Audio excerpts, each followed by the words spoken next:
Durante la madrugada del 1 al 2 de noviembre, en unos suburbios a las afueras de Roma, Pasolini fue brutalmente asesinado. Encontraron su cuerpo tan destrozado que la mujer que dio con él lo confundió con bolsas de basura. A che ora? Alle 6:30, mentre scendevo dalla macchina ho detto ma tu guarda, gettano sempre i rifiuti in mezzo alla strada. Io gentilmente venivo a raccoglierla per buttarla, sono arrivata a quella punto lì del barattolo, ho detto dico non è dice, un cadavere. Pero, ¿quién podría ensañarse así con el artista? ¿Tenía enemigos? ¿Tuvo algo que ver su última y polémica película Saló? ¿Descubrió alguna verdad incómoda? Para poder contestar a esa pregunta, primero hay que contestar otra. ¿Quién era Pier Paolo Pasolini? Lo primero, fue un intelectual incómodo, una de las personas más influyentes de su generación, un tipo polifacético, ensayista, poeta, actor, activista político y director de cine. Fue expulsado del Partido Comunista en octubre del 49 por indignidad moral, o dicho de otra manera, por ser gay. Ateo reconocido, fue condenado a 4 meses de prisión por sus posiciones anticlericales en el film colectivo Rogopag, compuesto por 4 cortos de Rossellini, Godard, Pasolini y Gregoretti. El segmento de Pasolini narra la historia de un extrahambriento que muere en la cruz durante el rodaje de una película sobre la pasión de Cristo, criticando la sociedad de consumo y la iglesia. Bien, pues al año siguiente rueda el Evangelio según San Mateo, donde su madre interpreta el papel de María Magdalena. El Vaticano quedó tan impresionado con el resultado que la Iglesia lo invitó al Concilio Vaticano II, señalándola en el periódico oficial de la Iglesia como la mejor película sobre Jesucristo.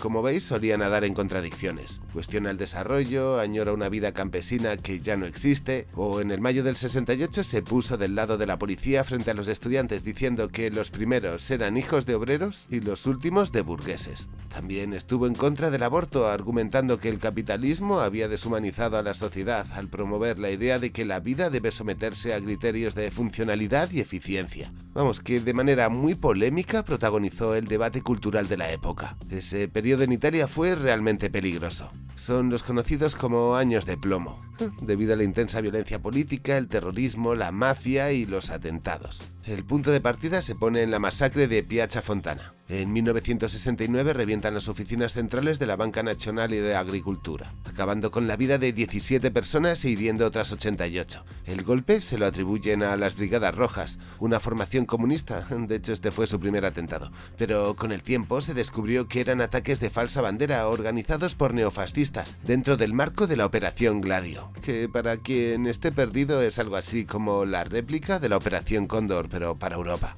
Suena a fantasía, ¿verdad? Pero no. Ahí había élites nacionales e internacionales haciendo un montón de fuerza y operando en Italia. ¿El motivo? Que el PC logró el 35% de los votos acercándose al poder. Eso activó a las élites que utilizaron el caos y el desorden para recuperar su posición. Los años de plomo llegan a su ocaso tras el secuestro del presidente de la Democracia Cristiana y ex primer ministro Aldo Moro. Pasolini se desarrolla como artista en este ambiente peligroso e inestable, donde el neofascismo ha tomado la iniciativa.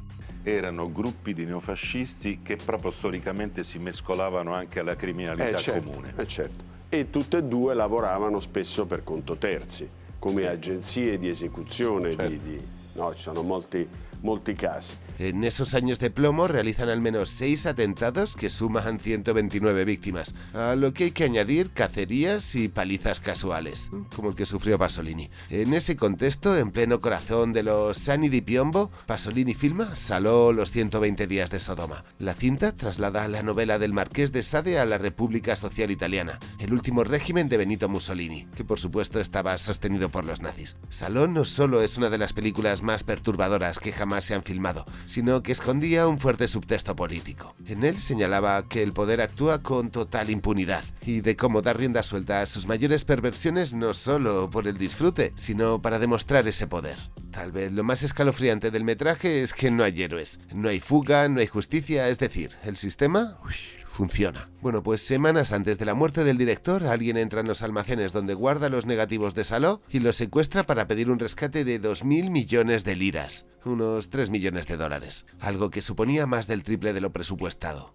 Desorbitado. Pero no nos adelantemos aún. Volvamos a la noche en la que siegan la vida del poeta y ciñámonos solo a los acontecimientos, luego escucharemos las versiones. Pasolini apareció en una zona marginal a las afueras de Ostia, entre grava, barro y chabolas. Los pocos vecinos que se atrevieron a testificar mencionaron que se escucharon gritos. En torno a la 1:30 oyeron a Pasolini gritar "mamma" 3 veces.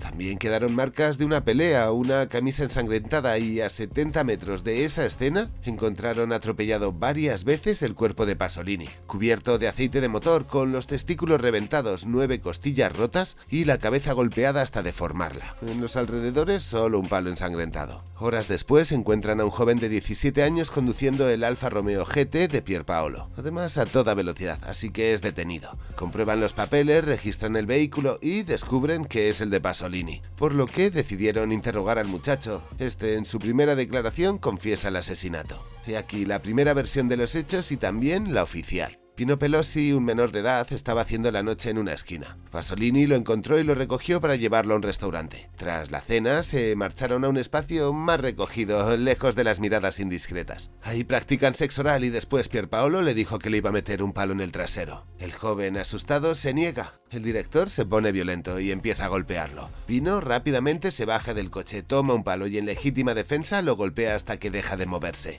Roba su coche y varias horas después es detenido montado en él. Según esta teoría, el asesinato del director se presenta como un desafortunado encuentro sexual. La declaración no solo es una defensa, sino que tiene una intención clara de descrédito. Lo que se extrae de esa confesión es un crimen casual en el que un pobre joven se defendía de un degenerado de 52 años. El objetivo era ensuciar la imagen de Pasolini para que su nombre se relacionase con escándalo, en un intento por denigrarle a él y a su obra. La puesta en escena de su muerte resultaba vergonzosa para la sociedad conservadora italiana, en una época en la que además ser homosexual era un estigma. Esto se aleja mucho de cualquier motivación política. En definitiva, todo se reducía a un crimen sexual. Pero hay cosas que no encajan. Cuando lo detienen, Pino solo tiene una pequeña mancha de sangre y esa carnicería hubiese dejado más rastros. Además, el tipo pesa como 60 kilos y Pasolini estaba fuerte, medía 1,84 m y hacía deporte. Además, el coche con el que le atropellaron no tiene marcas, ni el cártel está roto, pese al charco de aceite que cubría el director. Es decir, probablemente había otro coche y Pino no estaba solo. Otra cosa, menciona que lo atacó con un palo, que efectivamente se encuentra en el lugar de los hechos, pero está medio podrido y se hubiese quebrado al 5.º golpe duro. De hecho, la autopsia dictaminó que todos los golpes que tiene fueron hechos con barras de hierro. Hay un dato importante. En Italia, las investigaciones a menores no pueden durar más de 45 días, por lo que esta se hizo rápido y mal. No se tomaron pruebas, no se aisló la escena del crimen y solo gracias a una segunda autopsia que pidieron los familiares se encontraron 3 ADNs diferentes. A Pino Pelusi no le sacaron ninguna muestra, no vaya a ser que coincidiese. La prueba apuntaba a que Pelosi no estaba solo, algo que es muy importante ya que eso cambia el móvil. No se trata de un encuentro sexual, sino de algo más. ¿El qué? Aquí es donde entran las teorías. La primera, la de las cintas robadas de Salò. Días antes de su asesinato, Pasolini mencionó en varios medios de comunicación que le habían robado los negativos de Salò. Y dentro de esta teoría hay varias opciones. Lo primero, Pino Pelusi frecuentaba un billar que también era regentado por neofascistas y por supuesto por Pasolini. En él el director recogía a muchachos y Pino era uno de sus favoritos, es decir, lo conocía de antes, no fue un encuentro casual. Pierpaolo, en una de sus salidas con él, le contó que estaba revelando Salò en el edificio de Technicolor. Esa info llegó a los oídos de los neofascistas, que le secuestraron los negativos para pedirle un rescate. El tema es que la cinta estaba montada, así que esos negativos no eran necesarios. Aún así, al director le interesaban más como un recuerdo, así que Pasolini habría acudido a esa cita para renegociar el precio. La reunión no salió bien o directamente fue una trampa para meterle en la boca del lobo y lo asesinaron. Pero existe otra opción, y tendría que ver con un libro que estaba escribiendo Pierpaolo sobre quién y cómo se mueven los hilos en la política italiana. Su título, Petrolio. Y un detalle, el último capítulo, titulado Apunte 21, Destellos sobre Leni, aparece en blanco. ¿Decisión del creador? ¿Alguien lo sustrajo para evitar que se hiciese pública la logia P2? Entraremos más adelante en esto. Para conocer quién mató a Pasolini hay que saber qué descubrió y eso requiere contexto. Esta segunda versión además la podemos rastrear a través del cine, así que pillad palomitas. Primero con la película El caso Mattei de Francesco Rossi. De hecho, uno de los periodistas informantes de Rossi que estaba utilizando para documentarse desapareció para siempre cuando se acercó a la verdad. Pero empecemos por el principio. Y ojo que aquí la historia se va a poner bien suculenta. Enrico Mattei era un político que tras la Segunda Guerra Mundial recibió el encargo de desmantelar y vender a Jeep, la principal empresa petrolera italiana, a las 7 más grandes, lo que el propio Mattei bautizó como las 7 hermanas, que son estas de aquí que ves en pantalla. Actualmente son estas otras. La orden no fue obedecida y Mattei, en vez de vender y privatizar el petróleo italiano, decidió reorganizar la empresa bajo el nombre de Ente Nazionale dei Idrocarburi, ENI. Más tarde pactó con los países productores tratos que hasta entonces eran un sueño, la conocida regla del 50%, lo que enfadó mucho a las 7 hermanas. La acción situó a ENI como una fuerza petrolera. Así consiguió acuerdos con Oriente Medio y con la Unión Soviética, lo que enfureció aún más al lobby. Además, apoyó al movimiento proindependentista de Argelia, algo que molestó mucho a la extrema derecha francesa, al OAS. Para que nos hagamos una idea, acumuló poder y sus políticas populistas cercanas al socialismo hicieron que se ganase el odio del monopolio y de los grandes financieros, tanto que el Consejo Nacional de Seguridad de los Estates lo consideraba un obstáculo. El 27 de octubre de 1962, su vuelo destino Milán, que regresaba de Sicilia, tuvo un accidente. Tanto él como su piloto, como un periodista de la revista Time que viajaba junto a él, murieron. La investigación oficial, tras más de 4 años de recopilar información, no encontró nada inusual. Curioso, porque las pruebas indicaban que hubo una explosión por dentro. Con el paso del tiempo, tanto la mafia como los servicios secretos franceses como los italianos se apuntaron el tanto de haber derribado el avión. Probablemente ninguno mienta y su ejecución fue fruto de una colaboración y un pacto. Y me diréis, ¿esto qué tiene que ver con Pasolini? Despacio. Esta historia se cocina a fuego lento. Además, ahora se pone más cinematográfica. El cineasta Francesco Rossi, convencido de que el avión de Mattei había sido saboteado, se interesó por lo ocurrido. Con la intención de llegar hasta el final y destapar la verdad, encargó al periodista Mauro De Mauro un informe sobre los últimos días de Mattei en Sicilia. A todo esto, De Mauro durante la Segunda Guerra Mundial estuvo afiliado al partido fascista, ofreciéndose voluntario de la 10ª de más. Una fuerza naval que actuó de manera brutal y que, casualidades de la vida, su uniforme es el que visten los colaboracionistas en la peli de Salò. Pero que no nos distraigan las coincidencias. De Mauro recibió una cinta de audio con el último discurso de Enrico Mattei, donde a priori señalaba las conexiones de la mafia con el poder italiano y con la élite internacional. Comentó a sus colegas en el periódico La Hora que tenía una primicia que iba a sacudir Italia. 2 días después desapareció. Jamás se le encontró. Me temo que De Mauro había entendido cómo funcionaba el poder real en Italia. Y no os impacientéis más, ya llegamos. A Pasolini esta historia le obsesionaba tanto que se puso a investigar por su cuenta. Así dio con un libro publicado en 1972 y hecho desaparecer de las librerías más rápido de lo que se difunde un reel de gatitos. Reprohibido. El autor usó un seudónimo y tuvimos que esperar a su muerte en 2010 para volver a verlo publicado. En fin, el escritor de esta extraña novela recibe la información de alguien del servicio secreto de que en Italia opera una logia masona que está sembrando el caos en el Estado italiano. La infame Propaganda Due o P2. El caso Mattei y la desaparición de Mauro señalaban a un único culpable, Eugenio Cefis. Sucesor de Mattei en ENI, cambió el proyecto autónomo por arrodillarse a los grandes capitales desmantelando la petrolera. Vamos, un perro obediente del poder. Aunque un detalle más importante sobre este tipo es que era un miembro con mucho peso en la logia P2. Él probablemente fue quien encargó la muerte de Mattei por orden de la CIA, usando como ejecutor a la mafia. Mattei è stato ammazzato dalla CIA, in combutta con i servizi segreti francesi, perché stava danneggiando gli interessi delle grandi compagnie petrolifere in Medio Oriente.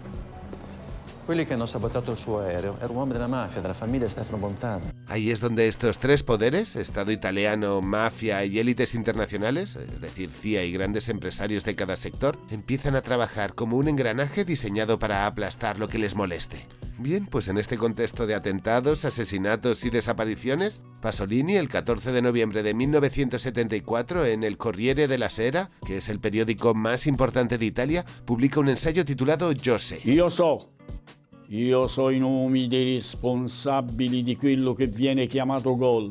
Io so i nomi dei responsabili della strage di Milano del 12 dicembre 1969. Io so i nomi del gruppo di potenti che con l'aiuto della CIA e in second'ordine dei colonnelli greci e della mafia hanno prima creato, del resto miseramente fallendo, una crociata anticomunista a tamponare il 68. Io so i nomi del vertice che ha manovrato dunque sia i vecchi fascisti ideatori di Golp, sia i neofascisti autori materiali delle prime stragi, sia infine gli ignoti autori materiali delle stragi più recenti. Aunque el texto concluye admitiendo que no tiene pruebas judiciales, Pasolini conoce los nombres, las alianzas y los sucesos. Y tiene el material para destapar la logia P2 6 años antes de que lo haga pública la policía en su investigación. Pero es asesinado. Finalmente, Petróleo se imprimió 17 años después de la muerte del autor, en 1992, cuando ya había llovido sobre mojado. Respecto al capítulo 21 que aparece en blanco, lo dejó así como una provocación, ya que en el resto de la novela se encuentra todo. Para los conspiranoicos, la policía hizo desaparecer el manuscrito. Según estos, estaba dedicado explícitamente a la ENI, al poder económico y a señalar al verdugo de Mattei. Aunque bueno, ni ellos ni nosotros sabremos realmente el contenido, si es que lo hubo. Sea como fuere, lo importante aquí es que Pasolini había dado con algo clave: el petróleo. La energía que mueve el capitalismo. Y con una red internacional que controla el recurso en silencio y entre 4 amigotes. Pelusi, primero en 2005 y después en 2015, hizo unas declaraciones donde señalaba que él no estaba solo, que lo acompañaron 6 hombres más. Algunos investigadores señalaron que para acabar con Pasolini se juntaron miembros de la mafia con neofascistas. Estos últimos montados en un deportivo igual que el de Pasolini y que seguramente fue el que sufrió los daños. Además, los pocos testigos que hablaron señalaron una moto, probablemente de la mafia. ¿Cómo es que se juntaron estos dos grupos? Sono quegli omicidi chirurgici che vengono fatti da una mente sopraffina, diciamo così. Aunque Pasolini era incómodo y molesto para los dos, no tenían una conexión directa, así que lo más probable es que los servicios secretos italianos fuesen los que lo orquestaron, y quienes más adelante dificultaron la investigación. Todo señala que la orden la dio Eugenio Cefís, que para lograr el poder y manejar el rumbo del destino, se quitó del medio al menos a Mattei, a De Mauro y a Pasolini. Así como el caso de la muerte de Kubrick, hay más paranoia que realidad. La de Pasolini sí está cargada de misterios. Supongo que inevitablemente a más de una persona, cuando salió el tema de la logia y las conexiones internacionales de la élite, les vino a la cabeza lo de Epstein. Y esto ya lo mencioné en el anterior vídeo sobre la relación entre Epstein y Eichweitzat. ¿La política con su sistema de partidos es solo el escaparate para gobernarnos sin sentirnos sometidos? Pero, ¿qué ocurre cuando la sociedad toma un rumbo que no les interesa? Como ocurre en esta Italia de los años 70, con un partido comunista a punto de tomar el poder por la vía democrática, al igual que le ocurre a Chile, por cierto. Pues que no se consiente. Y es que reflexionad sobre esto. Lo que vimos en los archivos Epstein son fiestas donde hablan. Lo que tenemos hoy aquí son las consecuencias de esas charlas distendidas que se dan entre lolitas. Aunque realmente creo que nunca sabremos a ciencia cierta lo que pasó. Lo único que nos queda es la sospecha de que la verdad sale cara y que se quitarán del medio a quien sea para sostener la mentira del Estado de Derecho. Y una cosa en la que no quiero entrar, pero dejo para reflexionar. ¿Os habéis dado cuenta de cómo las élites juegan la carta del fascismo cuando se tambalea el statu quo que construyeron? Quiero enviar un fuerte saludo a Manqueando Live, qué buen nombre, a Jaume BCN y de Patreon a Cínico. Soy esa bolsa tirada, estamos empapados de aceite, barro y rojo y nos vemos tras el atropello. Oggi lei pensa che Pasolini era un perseguitato? Ma vede, lui andava cercandosi dei guai, per la verità.